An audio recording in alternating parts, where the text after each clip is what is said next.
12 жасқа толған балаларға арналған.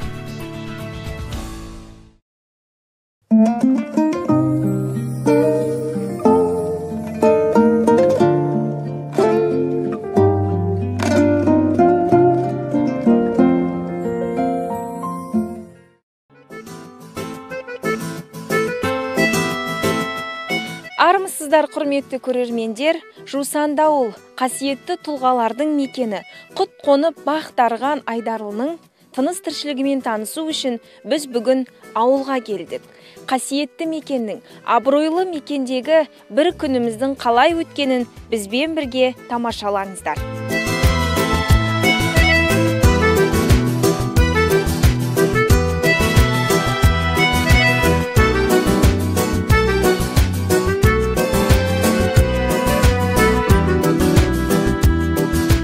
Күннің шұғылалы шуағымен бірге тіршілік қайнайды. Абыр-сабыр қарбалас, берекелі көрініс. Бұл қазақ ауылы. Қазыналы қасиеті мен өрелі өсиетін қара сөзіне жиған бұл ауыл Айдарлы деп аталады.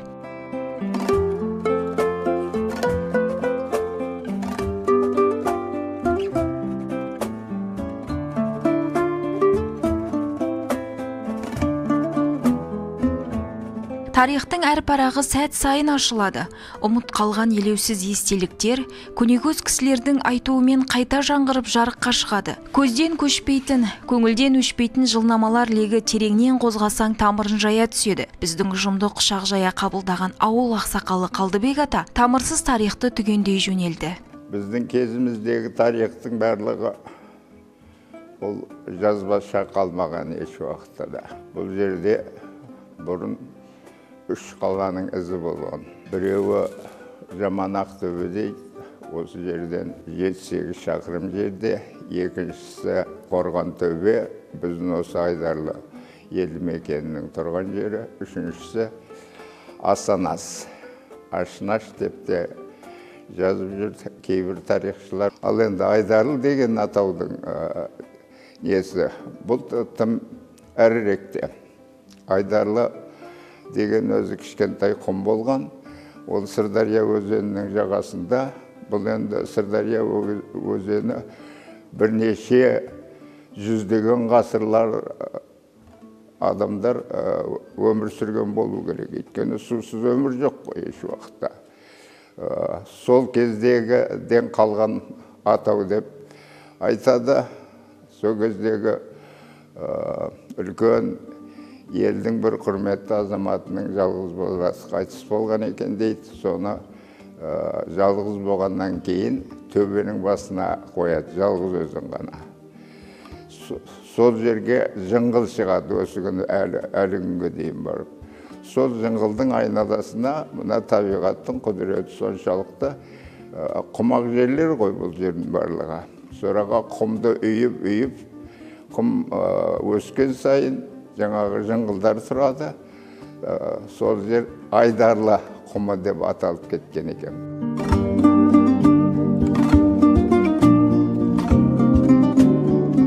Айдарлы ауылының бүгінгі келбетімен танысу үшін сапарымызды әрі қарай жалғадық. Бізді мәдениет үйінің қызметкерлері қарсы алды.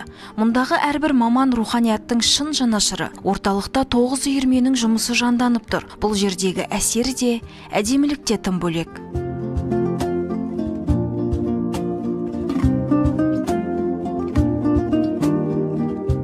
Ауылдағы өнер үйі осынша әсем болар ма?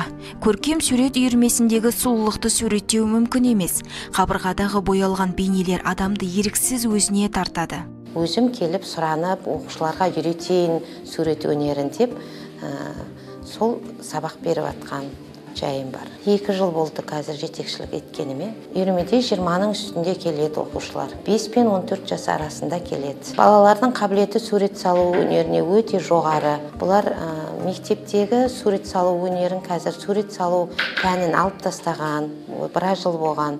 Содан кейін бала өзі сурет салуды өте ұнатады, жақсы көреді балалар. Мен өзімнің сурет сабағымда міндетті бірінші баланың өз ойындағы суретін салдырам. 15-20 минут өзі ойындағы сурет салады, бояйды. Одан кейін көшірме суреттер салдырамын.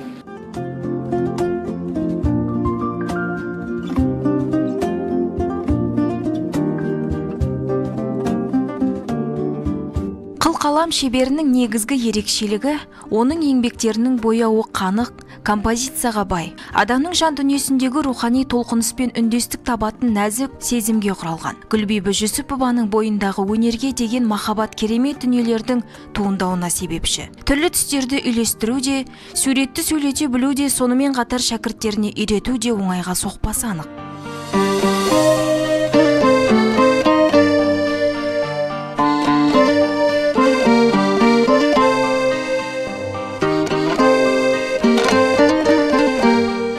Халықтың тарихының шежіресі. Осы өнер арқылы өмірдің кең тынысы, тіршілік құбылыстары, адамның әртүрлі сезімі бейнеленеді. Бойдағы өнерді дамыту екінің бірінің қолынан келе бермейтін шаруа. 20-ға жуық ұстазы бар өнер ордасы сан шәкірттің зердесіне оқу біліммен қатар терең тәрбие де сіңіруде. Мәдениет үйіндегі шешендік өнер үйірмесі, бисермен өру, кестелеу, домбыра, эстрадалық вокал, кескіндеме сурет салу, домбырамен ән салу, көркем оқу, ұлттық би үйірмелері күннен күнге жанданып өркендеуде. Ауылың маңсадың, әппақ таңыңды, тұнық кешіңді, алма бағыңды, өзіңе барып, қуып сағымды, іздеймін бала, балғын шағымды. Айдарлы бірліктің бақанын берік көтерген ауыл. Тұрғындары ел үшін аянбай еңбек етеді. Өз отанының гүлденуіне үлес қосады. Анар Қалдыбаева сондай санаулылардың санатындағы жан. Айдарлы ауылында еңбектеген баладан еңкейген қарияға дейінгі барлық тұрғындарды қамти отырып, мәдени көпшілік іс-шараларды ұйымдастырамыз. Жыл көлемінде 70-тен астам іс-шаралар өткізіледі.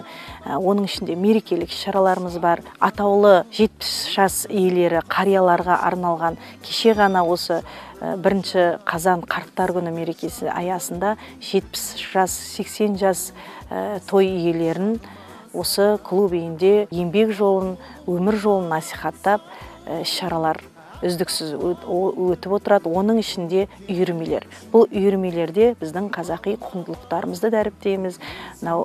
Қолөнер бұйымдары, сурет үйірмелері, оның ішінде жыр үйірмелерін біз басым бағытты береміз. Балаларымыз мектептен тыс бос уақытында осы клуб үйіне қалаған үйірмелеріне тегін қатысып жүріп жатқан жайы бар қазіргі таңда. Айдарлы ауылдық округі тарихы бойынша 1974 жылы құрылған, 50 жылдай тарихы бар ауыл, шағын, осы қала орталығынан 55 шақырымда орналасқан, 1627 халқы бар, 305 үйіміз бар. Жалпы ауыл өзі облысымызға өзінің жаңағы қары сөгімен, қауын қарбызымен танылған. Айдарлының қауын деген облыста да бір бренд аты бар. Осы Айдарлы ауылын біз басқа ауылдардан ерекшелігі бұл жақта күріш егумен айналыспайды. Бұл жақ басым бағыты мал шаруашылығына берілген. Сол себептен бізде қазіргі жағдайда бірінші кезекте осы ауыл шаруашылығы, оның ішінде осы мал азық дақылдарын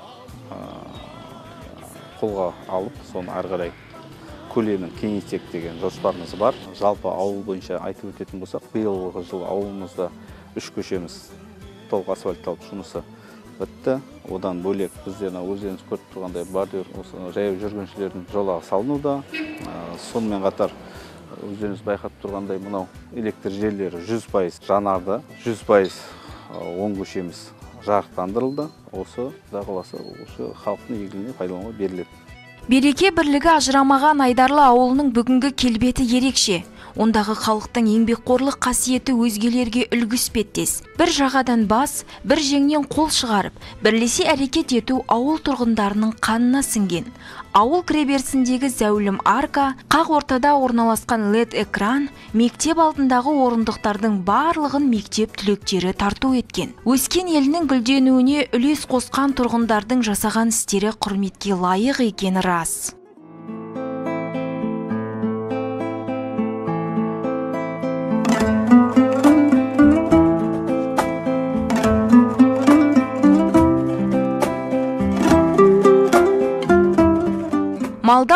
немерейін асырып отырған кәсіпкердің бірі Сәбит Ахметов. Ата кәсіпке бел сыбана кіріскен жанның бүгінгі мақсаты кәсіпкерлікті дамыту. Ол қамбар ата тұқымын асылдандыру бағытындағы жұмыстарын ширата түспек. Осы жерде 13 жылдан бері жылқымен айналсам өзім. Жаңа ауыл аманатымен қолдауымен жаңағы кредит алып, осы ауылға жоңышқа келіп, бізде мынау айдарда жоңышқа жаңа егін жоқ болғаннан кейін бізде шабындық жоқ өзінің шындығынан кейін. Үйірлерді мынандай айдап келеді, жабағыларды айырып алып қаламыз, үйірді жібере саламыз. Ауыл аманатында неден кредит алсақ, осы Мұғалжар деген тұқымда кеп көбейтпекшіміз осында. Олар енді осындай төзімді, құрғақшылыққа, суыққа жақсы тебіндейді. Түйе баққанның табысқа кенелетінін қазақ біледі.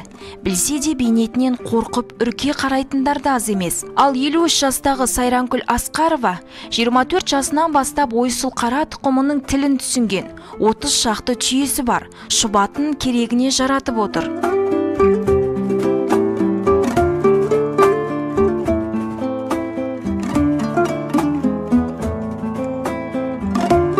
Азанда таңғы сағат 6-та, әбетте 12-де, кешкі 6-та тағы сауылады. 3 сауын ғой, 3 рет сауамыз бір күнде. Кейде 4 рет сауамыз. Түйелер басқа балдан жуас болады. Тебеді ғой, бірақ енді бірдеңеден үркімесе, неғмаса, жай өзінен өзі теппейді.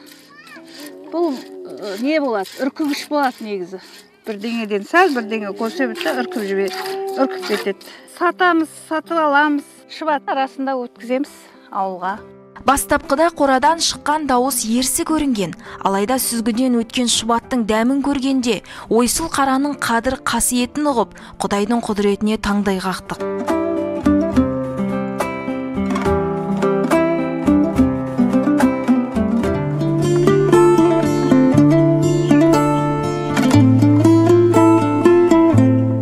Кілем, алаша тоқу, ұлттық киімдер тігуді үйренгіңіз келсе, Айдарлыға келіңіз.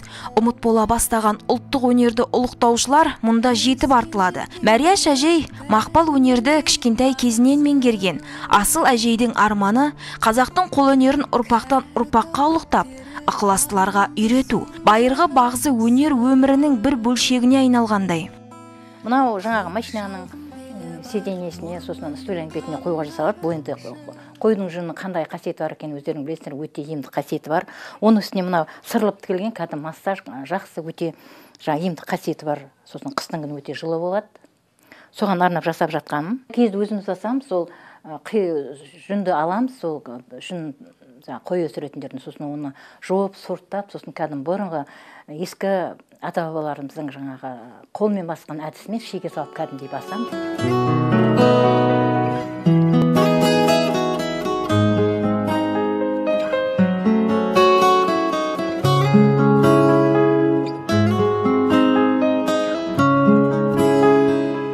Жүрсем де сағынамын гүл қалады, жусанын алашаңын, аңсатты сағым болып ауылдай, қап кеткен бала шағым. Халқымызда ұлтты ұлы ету ауылды түлетуден басталады деген қанатты сөз бар. Бүгін өздерінің туған ауылына тағзым етіп, игі іс жасаған айдарлылық азаматтардың нәтижелі еңбегіне куә болдық. Ынтымақты ту еткен ауыл тұрғындарының риясыз көңілдеріне қанық болдық. Ауылын ардақтаған халық отанның оғланына айналады. Елді мекендегі игі істер толассыз өз жалғасын табарына сеніміміз мол. Жүрсем де сағынамын гүл қалады, жусанын алашаңын, аңсатты сағым болып ауыл